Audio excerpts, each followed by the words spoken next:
Hey freedom lovers, this is Dr. Peterson Pierre with America's Frontline Doctors, bringing you today's Daily Dose.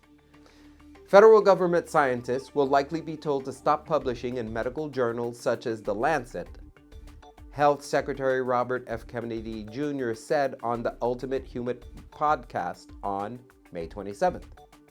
He said that if that happens, the NIH will launch its own journals to publish research from its scientists. The health secretary said existing journals have serious problems, including not publishing datasets.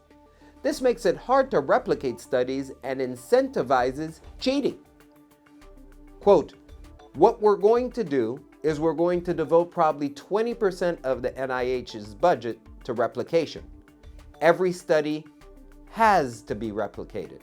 That's just good science. We're going to publish the peer review for the first time. We're probably going to stop publishing in The Lancet, New England Journal of Medicine, JAMA, and those other journals because they're all corrupt, end quote. Kennedy cited Richard Horton, editor-in-chief of The Lancet.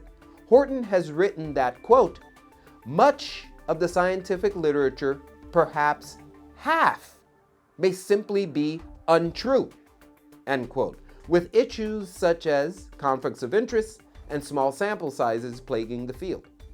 Kennedy also referenced comments from former New England Journal of Medicine editor Marcia Angel, who wrote in 2009 that, quote, it is simply no longer possible to believe much of the clinical research that is published or to rely on the judgment of trusted physicians or authoritative medical guidelines, end quote.